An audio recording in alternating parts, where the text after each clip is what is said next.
Well, good day, everyone. Let me get this link shared out, and we'll get into the charts ASAP. We got the New York Open in about an hour and a half. So let's cover some levels.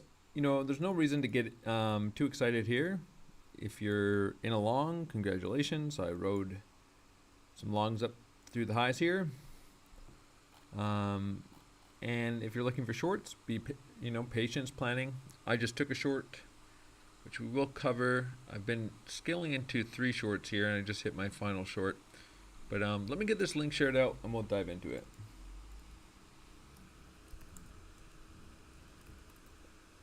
Live stream starting now.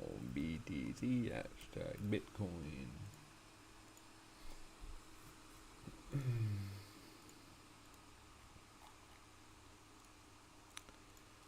We'll review the charts. All right. So I am short right now, and I can share you what my kind of plan is here. I'm going to cut my short if we start breaking out and claiming this level. I want to give some context to where price is, and we'll look at some local order flow. So we're at 57.7-ish K here. Where is the actual dollar high coming in here? Let's go back to the 30-minute chart for 1 second. It's at 57.568. Yeah, 57,600. Depends on the exchange room. But anyways, there's a high time frame level here. This is, let's get rid of this for now. This is this high volume area. This is the daily chart. And the 786 aligned here. This is the last major resistance in my view. If we reject here, certainly talk about seeing some levels to the downside, and we will talk about those. There's lots of bearish scenarios. We can take it one level at a time. But there's a sense for taking swing shorts here in my view. And I'll give that reason. Now for all of your information, you do not have to trade one direction, right? So if you have a high time frame level where it could make sense to take a swing short with invalidation, you could do that while still carrying longs. But the reason this level is important in my view, let's go here. All right. So I've talked about this level of several times on Twitter and in the Discord actually. This is on the weekend. I was giving a plan for if Bitcoin broke down, but I was already in a long from here, trying this range low long. As we came to the weekend, I said the only thing I would trade on the weekend is if we took these lows. I'll show it on the chart in a second. But this was a couple days ago. I said Bitcoin's still holding this range low, although selling pressure has been getting absorbed. We're struggling to carry momentum. I'm happy to take this. If support doesn't hold, I'm happy to take the stop. I will note that as we range, there are still clear signs of limit buyers absorbing the aggressive sellers. So that's bullish. Said if we break down, I will just be taking the stop on my Bitcoin long and looking for lower. So that's if we broke down this range. And I said I want to make it clear, no reason to get particularly bearish while the range is holding. And we did rally from here and held these lows. And selling is being absorbed, simply preparing in case we break down. So there's nothing wrong with having a plan of the next level I'd like to trade, but there's no reason to get bearish. I have this long from the lows here coming into the weekend. Why not hold that? This is just yesterday. I said, good day, everyone. I hope you had a good weekend. Nothing has changed much for Bitcoin, still ranging. Still have my Bitcoin long from the range low, looking for range highs for another short, or just hold on a breakout. Bullish div starting to play out. That's just order flow divergences. Then yesterday, we're getting to some relevant parts here. As of now, I am looking for a bigger move through the range highs as the more likely scenario. So this is yesterday, given the very defined bullish absorption we are coming off of. And then again, still yesterday at 8 a.m., which is like New York Open-ish. Higher time frame level around 57.7K. Beyond that, I'll be looking for structure to form locally if we break out over the next day or two. So this is before the breakout. looking at this high volume area on the chart, this 786, 57.7K ish, and looking for that big breakout to that level. No structure here in the way. So of course we have a clean break, and I say nothing to do here except sit in my long and wait while we are holding the breakout. Nice easy start to the week. Have a great night. So that was last night. And then I woke up to price having pumped 10% right into the level.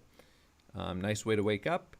And so what my plan has been is to I wanted to take shorts from this level. Now, of course, I came into the charts after this initial rejection. So my morning, I had a couple plans. I guess I can share those as well. I had a couple plans. I've taken a short. So I explain here. I'm taking shorts up here as swings. I was just showing here. This is, I guess I'll show this really quick. This is 7 days ago as well. Where is this? I was trading this range. I've given a few updates. I was trading this range here. So I actually got a short, long into this impulse, which was pretty nice. Let me go here. So my plan has been this. We have bearish divergences forming. I'm looking to add to my shorts. This is earlier I said, and I'll show where all these positions are taken from. I said I have a smaller position as I didn't catch the entry at the highs due to sleeping. Still interested in adding to my shorts and tightening up my invalidation. So because I'm entering lower after the initial rejection, not around the key level, it's okay for me to take some short exposure, but I need to take some smaller size because I will add if given the chance, coming up and retesting the highs of the wick and this level here. So I took this ad and then I just took this ad. So I said my final ad to the short everyone will cut if we break down. So that's where we are right now. So let's talk about some levels here. Certainly price can just break out here. We can claim the 786 and keep going to all-time highs. There's nothing wrong with that happening. I'm just willing to trade around key levels. And I just wrote a really nice, I have several longs, but I just ran this range essentially perfectly, and we'll take a look at order flow in a second. But I was able to get this short, and I'm not saying I took an ad in here at one point and I lost that, and I took a breakout long. I think right here I took a breakout long and got stopped out locally because we had some bullish absorption forming. But I did also get the full rotation of this range multiple times. And I finished with this long that I was able to carry up through the highs. Nice tight invalidation. So just rode a beautiful long up through this rally. And I'm willing to try some shorts at my key level. If I get stopped out, I'm perfectly fine with that. We had really big bullish divergences forming an order flow here. We have some, I would say, significant bearish divergences forming here, but lots of FOMO. Price can chop around. We can grab the liquidity. This will be the level I'll be playing around. I have nothing wrong with managing my risk, stopping out my shorts if we're breaking out. I can always reopen them if we start showing signs of weakness again. We're going to talk about local levels. I don't think there's really any point in talking about many more levels to the upside.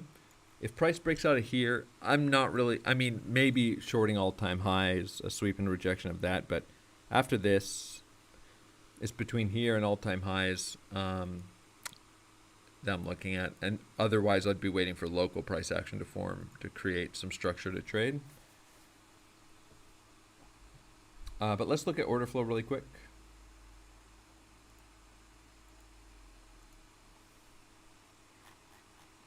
Nice 11.9 million negative delta candle there. All right, we're just going to go on the 5-minute chart. So this was the bullish divergence I was referring to, and certainly why I was interested in longing these range lows. So price, let's turn off footprints for a second. Price is the blue and white, and the orange is order flow. So that's just showing market selling. The divergence is caused when you see CVD going down aggressively, but price holding higher or equal lows in this case. as this means all this market selling is getting absorbed by limit buyers. And usually bigger traders trade with limit buying institutions. We can also look at a couple things. I bought the data feed for, I have the data feed for all the ETFs. So I think it works out to maybe $2,000 a year, $2,500 a year for this data, I guess, plus X. So maybe $2,800 a year. I'm not sure. But we can see the order flow data for all of the ETFs as well. Been sharing some of that on the Discord. It's all fresh data, but it's been interesting because the ETFs have all been developing with bullish absorption as well. And I'm interested in keeping an eye on how applicable this data is. But anyways, we had this big bullish divergence, range lows holding. One of the reasons why as we were rallying, I was favoring a move up through the range, up into this level. So aggressive selling, CBD making lower lows, price making equal or higher lows. It does not mean price has to go up. It's simply telling you there's big traders sitting here absorbing all the market selling, absorbing the stop losses, absorbing the shorting. So, price started in this range favoring this move to the upside. So I was happy to have longs in this range, and I was happy to get stopped out if I got stopped out. But anyways, that worked out. So now let's look into the current range that's developing. And we're going to look at what this line represents in a second, because it's just important for context, and I know a lot of you don't have some of that background, but I can explain the basics of it so you understand what we're looking at. So we have this initial big wick here, and price has been ranging. We've just come and retest the high. It's kind of a double top, a slight sweep here, with what I would consider a bearish divergence. So this is, again, I don't know where the exact high is going to come in on every massive impulse and rally. I know key levels I'd like to short around. I know that this 57K level is important. I knew that from 50K. I knew that from much lower. These are two major levels. This was one of two major levels above us from much lower. And as we're ranging, I'm willing to add to my shorts at key levels, especially with bearish divergences. So taking these highs, that's just kind of a local liquidity trigger, and retesting the highs here. I don't know if price is going to go down or up. What I do know is that we have signs of bearish absorption here. So what's bearish absorption? Well, the yellow line is showing the aggressive market participants. So those are people buying at market. You know how you can do a market order or a limit order. And the divergence is caused by the fact that price is making equal highs and CBD is making new highs, which is to say that there's limit sellers sitting here, limit selling into some pretty big positions or big orders. We also have, again, it's kind of a trappy sort of thing. So some big increases in open interest coming in here. So there's risk coming into the market. People are market longing and people are limit selling and potentially limit shorting. If we zoom into these candles, these are candles, the yellow here, we're going to get rid of the yellow line for a second. We can look at this exact same data. I don't want to give a CBD tutorial every time I do a live stream, but it's best to just understand the basic premise of what you're looking at. So let's zoom into some candles at the top here. This is the volume, 21 million volume in the candle, 9.6 million delta, and this is the cumulative volume delta. So that's the CBD. So this information that we're looking at here, 9.6 million, 119 million, this is telling you the delta between your market longs and your market shorts. It's 9.6 million. So if we zoomed into this candle, we'd actually see on either side of this candle, because of this software, we see the longs, market longs, and the market selling. Market longs, market selling. When you add all this together, you have a delta of a positive 9.6 million in market buying. When you have heavy market buying coming into a level, which I would consider this as such, doesn't mean price can't wick through the highs or even break out, but you have heavy 4.6 million, these are 5-minute candles, 4.6 million delta, 12.1 million, 8.1 million, 9.6 million. We also had heavy delta back here. Not maybe surprising, lots of people wanting to long this potential breakout here, and Bitcoin's been in a bull run, but price is halting compared to this high. So let's pull this out. And I'm going to show it to you one more way, and then we're going to move on from order flow. So I'm just explaining the concept here. I don't take this to mean that price has to go down, but for me it's a nice confluence to have for shorting because it tells me there's other big shorters coming in and selling into this rally. And so it's nice to be trading alongside some of the big traders. Same with the bullish divergences, but big traders lose too. So it's just a confluence, it's not a certainty. And that's all we're trying to do. Use risk management, shift the probabilities of the market in our favor. So what we can see here, this is another way of looking at it. Between this candle and this candle, let's pull this right to the actual high here. This will be a little different. We have 88 million CVD, 34 million. So if we come down here and we look at the bottom, you can see cumulative volume delta. It's gone from 27.8 million, 39.8 million. We scroll all the way down to here. It's at 114.8 million. So we see that increase in CVD. That's the delta between, again, there's aggressive market buyers coming in here. Lots of people market buying, a mix of shorts getting stopped out and longs opening. We can see that in the delta of the candles. What this data doesn't show us is the limit sellers, but we can infer there's limit sellers here by the fact that price isn't going up as far relative to how much aggressive buying is coming in here. So tons of aggressive buying, but price is halting here, telling you there's also very aggressive limit selling. All right, so we've covered CVD. That's a confluence for me. Again, does not mean that price is going to go down. But just like I would keep an eye out for the inverse, which is the bullish absorption before this rally, I'd keep an eye out as a range develops with the bearish absorption, personally. All right, let's get over to TradingView and let's look at some levels. So again, I'm willing to look for shorts here. I'm using risk management. I don't care if I get stopped out. Don't care if I have to reopen. I personally don't think it's wise to risk more than 1 to 2% of your trading account on any single trade, but you guys do whatever you want. So if we break out of this level, I'm going to have to reevaluate shorts.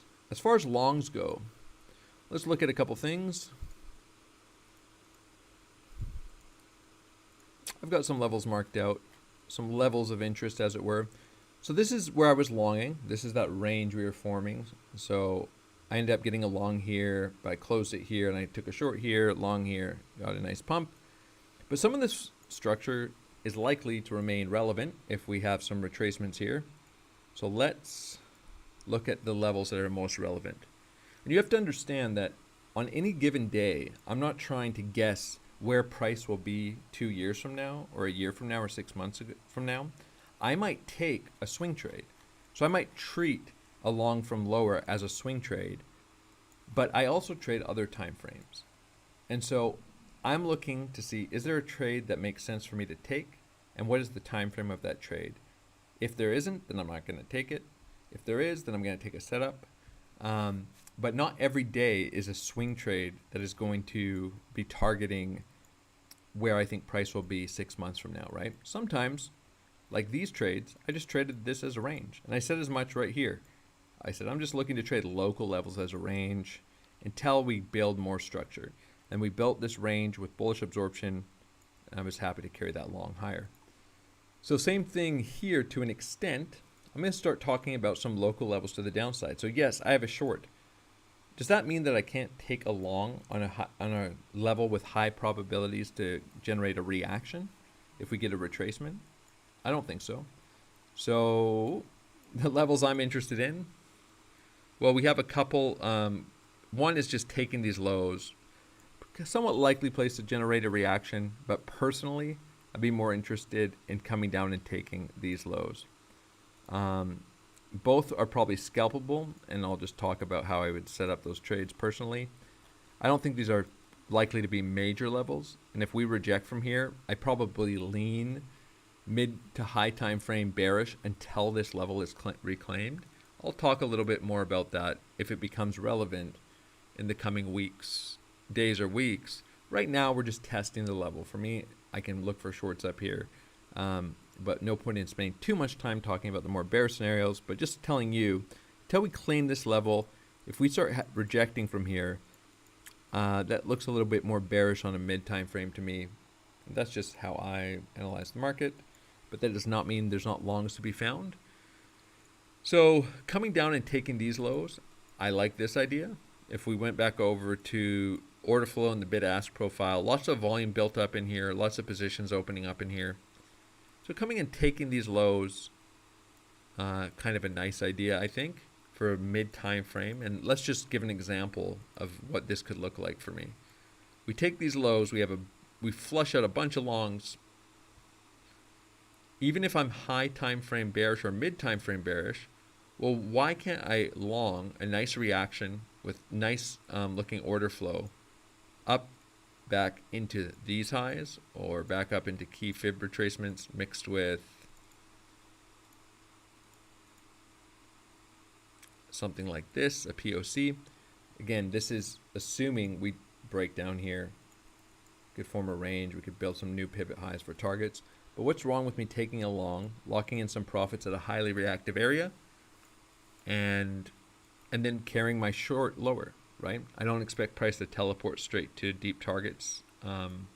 So let's get rid of this. This is one level. The level I'm probably more interested in, and ETH actually kind of bounced off a level like this, but just a little bit sooner and on a cleaner time frame.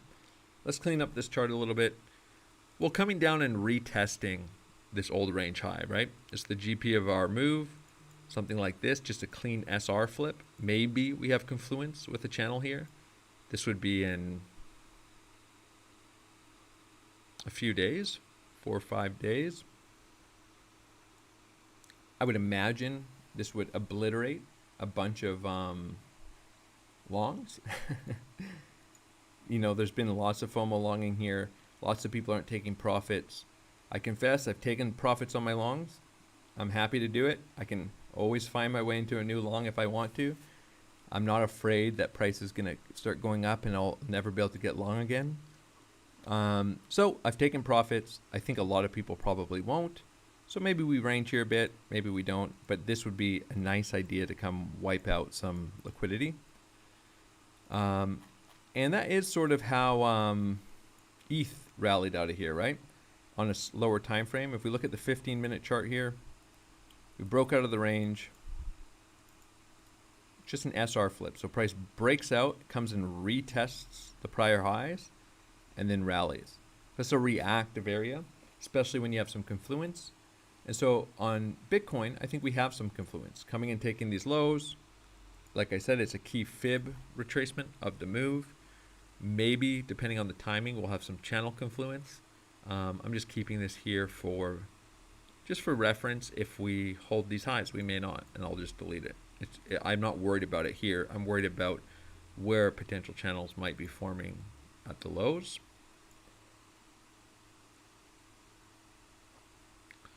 But yeah, I mean, for me, it's all I can say is I view this as a very important level, 57.7. It's a level I'm interested in building shorts around. I almost certainly would have shorted this pulse up into the level at somewhere along the way if I was awake, because this was the exact level I was looking for. We had a nice, I want to say it was 100 million volume candle on the 5-minute chart. 101 million. Pretty nice volume in a 5-minute candle. And so, you know, people will get, yes, so we can talk about some deeper targets from here a little bit, but, you know, people will get weird. It's like, I'm short from here, you know, price might run down here. Maybe I'll take this long. But I'm making decisions every day in my trading, right? So, one day I could be short from the range highs. The next day I could be taking profits and we reclaim. I'm flipping long. I did share all this on Twitter, by the way. Short, long, really bullish absorption and preferring the probabilities of a breakout here. Now, if somebody comes in and they're tuning in every once a week, they said, "Oh, I thought you were short." Yeah, I was short, and then I took profits, and then I went long, and because these were the trades available to me that day. I'm not looking to buy Bitcoin and just hold it till the top. I'm fine to add to my long positions to take profits. So anything I say today is subject to change based on what happens tomorrow is my point. So, all right. Well, I mean, there's lots of low time frame levels. Like, for example, I wasn't sharing these in the update channel, but I took some scalps today as we were forming bearish divergences. So I made a joke. So I took a short around here on the 1 minute chart and took profits down here, right? This is the 1 minute chart. I made a joke in the Discord. So what my point is, I'm not saying every single level that matters and how to trade it. I'm just showing the main ideas I'm interested in. But for example, this was this morning. We'll get there in a second. Some nice Lord of the Rings names. So we had big bearish divergences in order flow this morning. I was waiting for the New York session to long retest of the highs. And then I made a joke, me looking at the 1 minute chart, trying to find a reason to short this absorption. Why shouldn't I? And then he said, don't tempt him. And I just said I was shorting there. But then here, saying, can I turn this into a swing short, or do I need to take profits? Because I'm trading the 1 minute chart, right? I'm shorting up here. I can't turn this into, I can't turn this entry into a swing trade. I already have a plan for swing trades. And so I said the value area low and the GP got to be a TP on this one. So right, this is where we rallied from. So that's the 1 minute chart. I like that trade setup for that time frame. That does not mean, it doesn't have anything to do with any of my other thoughts. I like swing shorts here on this time frame. I liked the idea of shorting here into this value area low and then taking some profits. I even like the idea of adding to my short here with the plan to add if we retest the highs as well. And that was my plan. So I like the idea of just being short in here until we break out, and then I'll take a stop. So, I mean, it's not hard to see. You know, we even come down to the 5 minute chart. Horizontal structures are very powerful for getting some context for price. So here we had some little 5 minute horizontal structures. Price ran through them, ultimately claimed them. We've retested them as support once. We have our horizontal highs, and maybe we just form a range here. We come and wipe out all this trend line liquidity. Let's just call it this. Run these lows, and then get a bounce taking these lows, and we form a little local range. This could be interesting to trade. I'd be curious to see how much liquidity is in there. But again, I don't love the idea, and it's not to say it's a bad one, of scalping this first pivot low after this huge impulse into this major level. I'd prefer to see more of the liquidity run, but I would consider anything here a scalp or a low time frame day trade. And that's not because price can't rally from here to $5 million, but this is just not where I'm going to be setting up swing trades, right at the top of this daily candle. If you have swing ideas from lower, want to hold some positions like this, even this, right, higher, that makes sense, but I'm not going to long the top of an impulse and call it a swing trade. And the reason is, if I do that every day, if I wake up every day and sit down at the charts and say, okay, I'm going to find something that's just pumped, the most it's ever pumped, and then trade the 5 minute chart and make it a swing trade. I'm not going to take profits. I'm not going to treat this as a scalp. Every day I'm going to come into the charts and take this trade and target 50% away. I'm going to get obliterated by the market, right? You have to, in my view, and it's not to say you know what's going to happen, but to put the probabilities in your favor, you have to treat high time frame levels, or you have, if you want swing trades, you have to use high time frame levels. I'm not going to long every 1 minute candle as a swing trade. So that takes patience, that takes planning, and that takes discipline. Doesn't mean you can't trade the lower time frames, but primarily, I guess this is a good example. I took this short. If price had nuked here, I would have just held it, and I would have turned this into a swing trade by actively monitoring it. As soon as we start bouncing, I'm just going to take profits. So you can turn a scalp into a swing, but you have to be pretty disciplined about taking profits.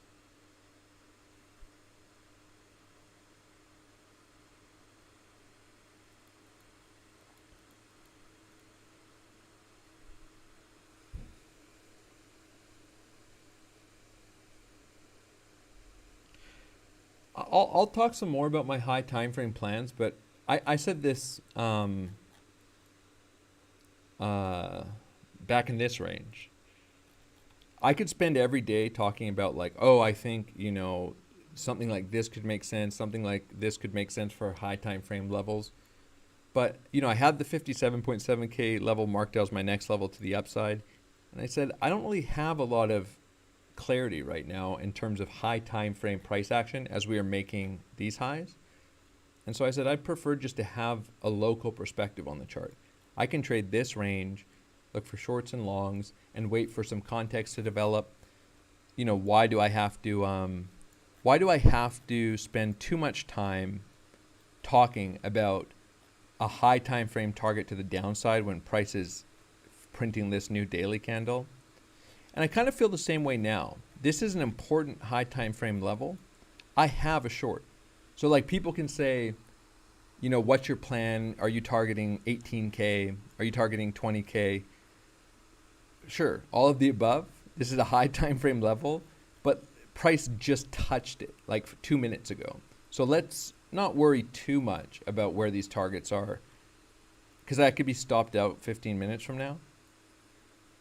Let's let price action develop. It's a swing short. I mean, I can look for longs, but I'll tell you this, I'm not closing it today. Would I consider taking profits down on a retest of this POC? Maybe. Depends how I'm positioned.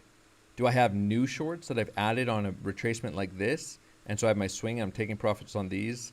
Did I catch a long from here up into here? How am I positioned when price comes down to here? My guess is I'll have compounded the short if price comes down to here. I'll have found some nice intermediary longs. And I probably will just hold my swing trade. But I'm going to make a decision based off of my positions at the time.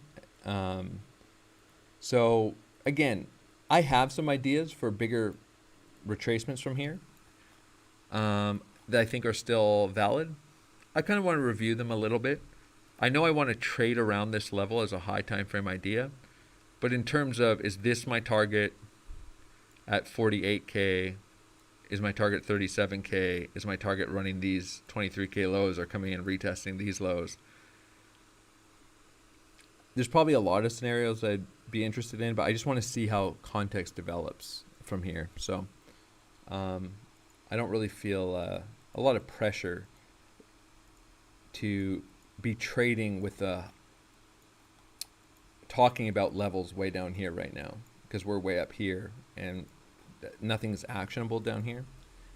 So I can take what I know are my plan is to be swing shorts. I'm happy to get stopped out of my swing shorts, and I can look for lower time frame longs on the retracements, and I can look for higher time frame long setups down into some of these levels down here.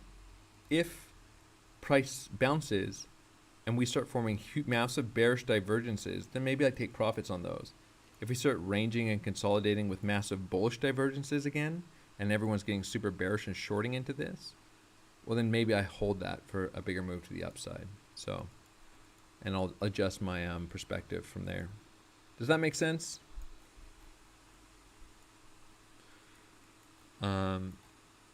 I'll share some updated Elliott wave counts. I'll share some updated high time frame ideas, but I don't think there's too much point right now other than if we don't break down here, I'm going to take a stop loss on this short.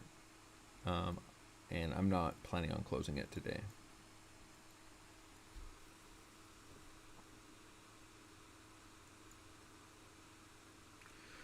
Someone says, so this short is merely a hedge. Well, what does merely a hedge mean? Would you call it a hedge if I have long positions and now I have short positions? Would you call it a hedge if I long this level up into this retracement? In a way, it's a hedge because I have a short and a long, but the time frames of the ideas are different, right? So in a sense, I'm hedged, but the idea would be this. Because I trade on multiple time frames, let's just say that I've been waiting. I think this will make it clear. I had some ideas for counts way up here coming down into 17K. So let's just say I've been waiting for this level for over a year. And I get a beautiful long out of this range from the bottom. So I'm long and I'm holding it and my targets are much higher. Would it make sense for me to then come into the 5-minute chart here and be like, oh, this is a nice short setup. I'm going to scalp this 5-minute range and then close all my longs? Or come into my swing longs, even if I have a valid short trigger here, which was actually a nice short trigger, taking this daily candle, does that mean I have to close all of my longs? No. I like this idea of holding the long, but I also like the idea of shorting with invalidation above the highs and capturing some of that move. And then I could be trading this range and this range, but none of this has anything to do with a higher time frame context, right? So in the end, you're going to end up hedged often. For example, I took a short on Ethereum. I think I got stopped out around 4R, which is a nice little win. And that kind of worked as a natural hedge on my Bitcoin long. So while I was long on Bitcoin from that range, this was the same time I had this idea to short this. And I caught this like Pico top short here. And I ended up trailing my stop. I said it was reasonable to take profits at the middle of the range. Could wait for the lows of the range, but just, have a plan to get out of that trade. So that kind of worked as a hedge. I was short Ethereum, long Bitcoin, and then I got stopped out on profits on my Ethereum short, so that hedge kind of unwinds. But I'm just trading this structure on this 15-minute time frame here. So yeah, in that sense, it is a hedge, but I also have longs on a bunch of alts, right? I have longs from 40% lower on FTM. I shared that on Twitter as well. I have longs on Matic and several other alts. And so in some sense, this short also works as a hedge to my Bitcoin long, but to my alt longs. But what my point would be is, if you really accept that you don't know what price is going to do at any moment, I know people think there's a way to know. I know people here probably think that they know what price is going to do. But I'll tell you how you can't. Because what's moving price right now is thousands of people or millions of people making individual decisions, or it could even be one person rugging an exchange like FTX. But people making decisions inside their head, those decisions move price. And unless you're inside of every single person's head and you know what they're going to do and why they're going to do it, and how that will interact with every other person and what they're going to do and why they're going to do it, you can't know what price is going to do. You can't know that this is definitely the high because we had a double, triple wick here into this, and price can't break out of this because it happened on a Tuesday, before the New York Open, and you get my point. So for me, I have no idea if price is going to go up or it's going to go down at any given moment. But there's certain things that make certain outcomes more probable than the others. And I just made a whole video on this. And I don't have to bet $1 to make $1. I can use a stop loss and risk management. And I can start setting up trades where if I'm quote unquote wrong, I lose $1. $1 is reference for 1R. And if I'm right, then I make $8. So for every dollar I risk, I make $8. So asymmetric risk reward. I don't have to know what's going to happen. I have to identify things that are more or less probable, and I can just cut my losers quickly. So in that sense, I've taken profits on my longs, and I've taken a short or a series of shorts. And so in a sense, I'm hedged, but I've just taken a short and I've taken profits. I don't necessarily, do I necessarily want to close every single long I've ever taken completely on everything because Bitcoin hit the 786 and had a 2% rejection? No, but I'm happy to take profits up here. I'm happy, you know, if price goes higher, then I'll find another way into the move. So,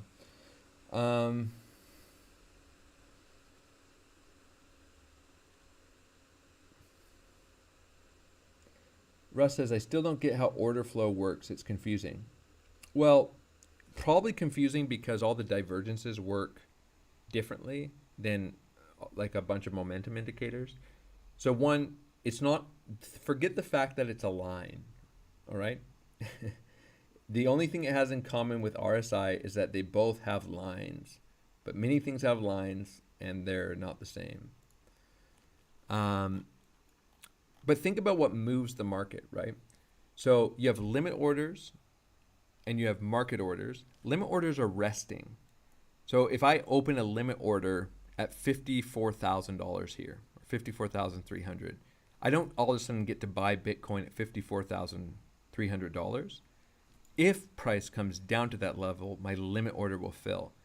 So why doesn't my limit order drive price down? Why doesn't price just come down and fill me when I type it in and put it in the exchange? Limit orders don't move price. Limit orders rest on in the books on the chart. Limit buys, limit sells. They do not affect price. I could put they'll affect price indirectly, and I'll explain that. But I could put $75 trillion of limit selling right here. Price isn't going to plummet, right?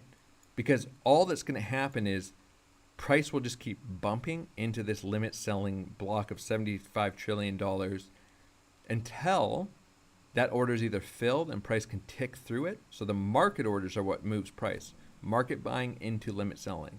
Limit sellers sitting here invisible, limit selling. And until that order is filled, price cannot go higher. So if I had $75 trillion here, it would just keep bumping into this level. It wouldn't send price straight down. Now, what would happen if a $75 trillion market sold Bitcoin? Market sold. Price would go straight down through the books. Because what will happen is a market order keeps going down through the books till the limit selling. If it's limit selling, it goes to limit buying. If it's market selling, it goes to limit buying. If it's market buying, it goes to limit selling. But it will keep eating up those orders until they're filled. And so, you know, that's why you can have really big liquidation wicks on low liquidity exchanges. But if I put a $75 trillion order here, well, it would eat through all the limit buying here. Anything in the books would just get wiped out to $0 instantly because the order will just keep going till it fills. So when you see a bunch of market longing coming in here, 4.6 million positive delta, 12.1 million, 8.1 million, 9.6 million, you have to, and again, you have lots of market selling here. These are a lot of these longs getting stopped out. This aggressive buying pressure is moving price up, eating through the limit selling. But we can see there's heavy limit selling here in relation to price if we just want to measure it against these highs. So all it's showing you is that there's two things happening. There's aggressive buying coming in. Aggressive means market buying. Market buying or market selling is what moves price. Price would not move without it. But it's running into heavy limit selling. And that's it. Relative to this high. So since price made this high, we've had price pushing up with lots of market buying. Now, price can go up with lots of market selling, and that's bullish absorption. Price can make lower highs, and that looks like this, right? It goes up relative to the other lows. So here, even though what order flow is telling you here is even though price is just making equal lows, equal low, equal low, equal low, equal low, equal low, and if you aren't aware of what kind of orders are happening here, you wouldn't know that there's heavy aggressive selling coming in throughout this range. People are market selling. Market selling should drive price down. If I open up a $5 billion market short here, I would expect price to plummet straight to 20K or whatever it is, right? Cause a liquidation cascade. If I opened up a market $5 billion short right here and price didn't budge an inch or a dollar or a penny, then I would know that somebody just absorbed that order with a limit buy. And I would start saying, oh, damn. Somebody just took the other side of my market selling order. I sold at market. That should have, and the only reason I would do that is if I want out of my position as fast as possible. I don't want to unload it with limit orders. I want out now, and I don't care how much slippage. I don't care where I get filled. But if price doesn't move, then for some reason, someone who's just as big or a bigger trader just took the other side of my market sell with a limit buy, and now they have my position. And the only way for me to get back long is to start filling like them over a long time, which probably would be very difficult, or start market buying. So what you don't know if you're not looking at order flow here is that's what's happening on a smaller degree, is all throughout this range, there's people pressing the sell button, sell. And all of that selling is getting absorbed by big traders, and that's why price isn't moving. You can see all the bullish order flow, and it's considered bullish because all it's telling you is the market, the limit buyers are beating the market sellers. The market sellers are trying to drive price down. They're trying to unload their positions. They're trying to open shorts, but the limit buyers presumably are bigger because they're absorbing all of that selling and holding the equal lows or the higher lows, and then we rally into it. Now, it does not mean that there's cases where you have bullish absorption and price breaks down, or bearish absorption and price breaks out, and we might see that here. But all we know now, before the move happens, and we don't know what move is going to happen, is we have evidence of aggressive market buying being absorbed by limit sellers. It doesn't necessarily tell you what will come next, but it is a great confluence, and it's great reference, right? If you see extreme bullish or bearish divergences, you know there's a lot of activity, and you know some big traders are stepping in here, opening tens of millions of dollars of short positions or unloading long positions into this kind of aggressive buying. And I could use terms like FOMO or retail traders, and I would be right 99% of the time, saying you have a bunch of people, unsurprisingly, FOMOing, opening all these aggressive longs into these highs. I mean, this is some of the most aggressive longing we've seen on a low time frame in forever. All this increase in open interest in a long time. I would consider this very aggressive longs coming in. 4.6 million, 12.1 million, 8.1 million, 9.6 million delta relative to what it usually is. Even here, obviously the delta was pretty nice. And even here, the delta has been 2.9, 10.4 in this whole 5-minute range. And so my point is, do you think it's like more or less likely that the most sophisticated traders are opening some of the biggest and most aggressive long positions in weeks or months here? Or what kind of traders are doing that? What kind of traders are opening their biggest longs here in the context of all of this? I would say probably retail traders FOMOing into the move. Lots of people have FOMO though. There could be institutional traders FOMOing, but those are the aggressive traders at market. And an order has two sides. So if I want to buy a contract here, somebody sold it to me, right? So it's not just buying, it's market buying. But there's always a sell. If I buy a contract, somebody's going to sell me a contract.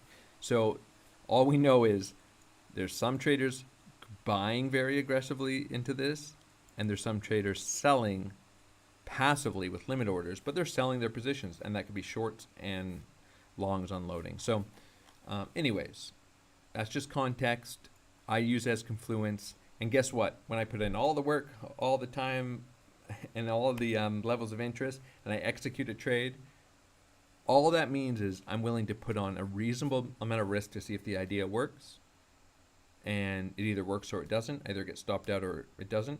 I put in all that work to risk, for me, 1%, and I could just compound those efforts every day. So use a compounding calculator if you want to see what is possible, but it does not mean that I'm short here and I don't care if price goes to 200K. I'm short till I'm liquidated, and I'll never change my my quote unquote bias.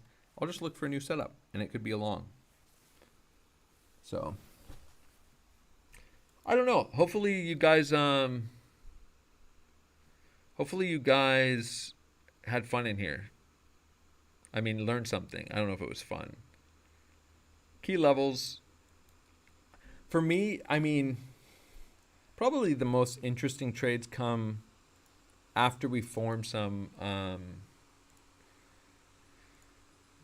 more structure. Yes, we could reject from here.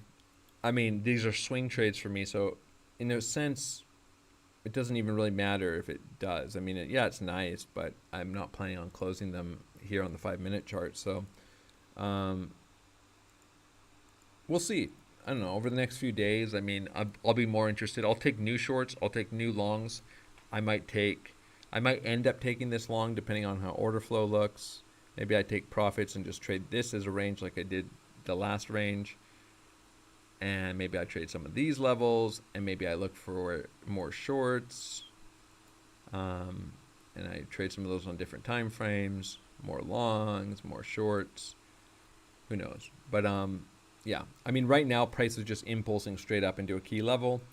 There's certainly ideas in my view that are worth trading here for the way I like to trade, but I mean, you don't have to trade the big impulsive candles on day one, right? You can wait for structure to form. But for me, it's a level I've been watching for a long time, so I'm willing to put on some short risk there. More interested to see how the next few days develop. I'm not going to sit here and overtrade in this too much. I'm willing to put on my shorts, and if price breaks out, I'll stop out and just look for higher. Or look for weakness and wait for some structure to form. All right. I probably won't do a super long live stream here. I don't even think there's really a need to.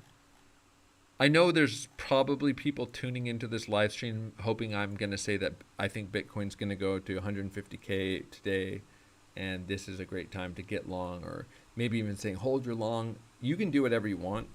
I'm just explaining what I'm doing. Personally, this is not where I'm looking for longs. I was looking for longs lower.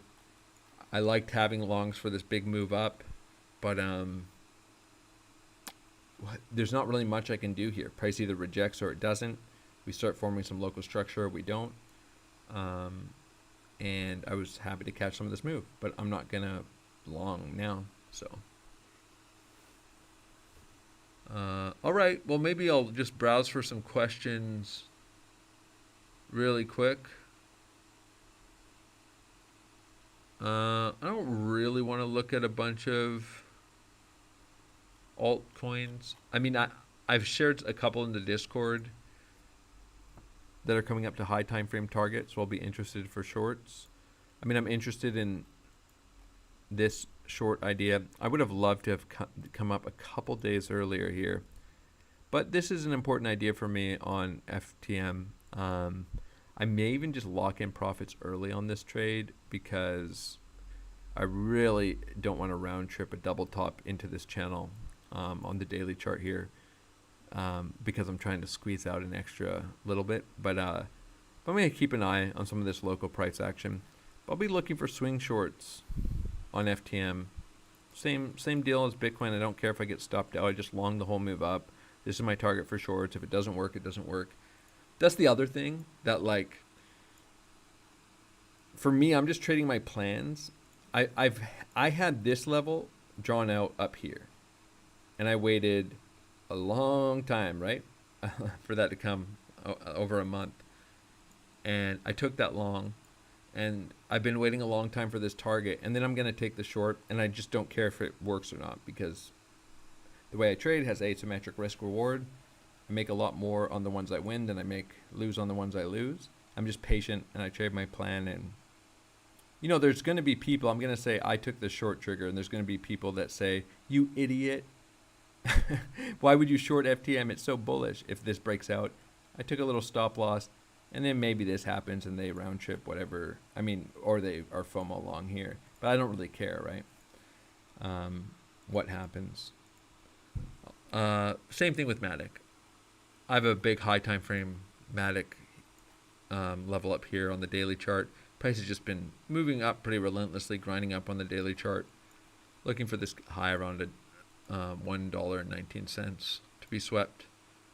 Sub monthly candle high. I'm on the daily chart, but I'll be looking for a short up there as well if I get it. Probably some ideas shorting here, but I prefer taking out this structuralist area of the chart. I'll look for some shorts up there. Big move on Doge, grinding up on the daily chart on an ascending structure. I mean, lots of interesting ideas on alts, but oh, this was from my I just did a video where I took a ton of trades on altcoins or just on random coins. I took some of the most ridiculous coins using risk management and recorded every one. You can watch it on YouTube. But I was taking crazy trades, like just to show that you don't have to be the best trader in the world using risk management and asymmetrical risk reward. So in like an hour and a half, 2 hours, I took 40 trades, I think, and just let them all play out. But for example, I was doing the thing I say never to do, not demonstrating good technical trading. And I said that at the beginning, just the power of asymmetric risk reward. But I was taking like 0.5% stops long into like 100% moves that I was going to close in an hour when I finished my video, just demonstrating being not the most gifted trader, but still coming out ahead because I used risk management and asymmetric risk reward. So anyways, you should watch that. Super informative, super valuable.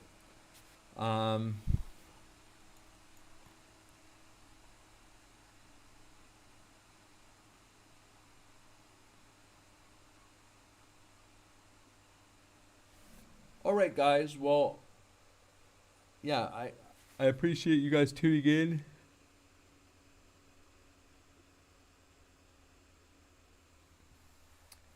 Order flow can be a little tricky with, like, even depending on the exchange. Like, there is, I would say, certainly exchanges that just have essentially useless order flow data because I don't think it's clean, because it does things that doesn't make sense or it shouldn't even be possible. So it's kind of hard to find clean data from a lot of these exchanges, and sometimes the USDT charts get a little crazy. I find the BTC Bybit PERT chart, BTC USD Bybit PERT chart to be quite good, and usually reflects reality, and I could see my own orders in there. So I am very interested to see these. We need more data. Like, this is the 15-minute chart, but like the BlackRock ETFs and all the different ETFs data to start coming in.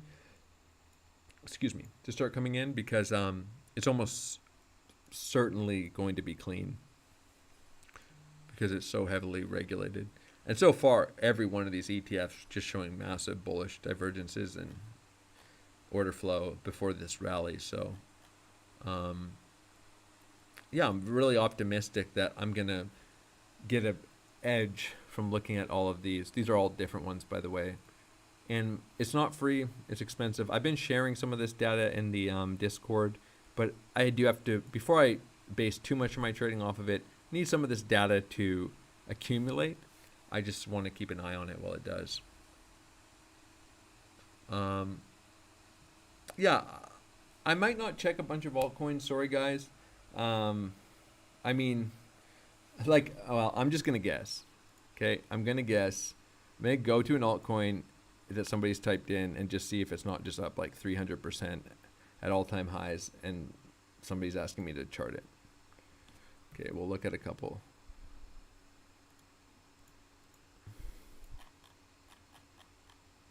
Not all-time highs. So, I mean, yeah, here's one.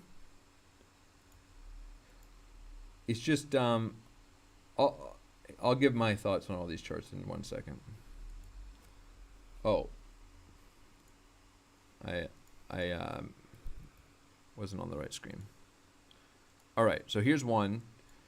My thought on this chart is, congrats if you had some foresight and were planned ahead and you were in swing longs.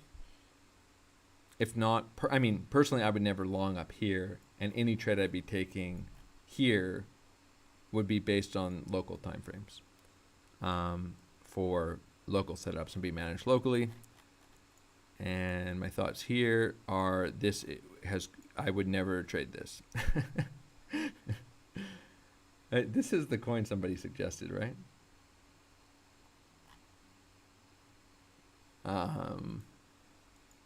I mean, yeah, you have 1 day candles, 80% straight up, straight down. Look at this chart. I mean, I'm not going to throw my money into this. This looks terrifying to trade.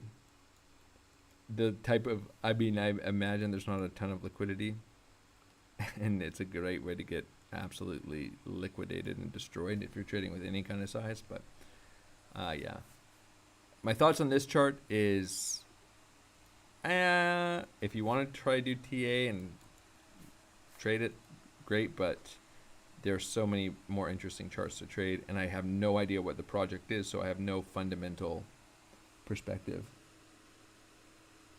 All right, well, thanks, guys. Let's just see what happens here. Again, I don't really think there's anything too crazy other than lots of longs coming in. Maybe we'll get some volatility here. Maybe I'll get stopped out. Maybe I'll have to re-enter. Or maybe I'll have taken profits on my longs right before a 3,000% pump.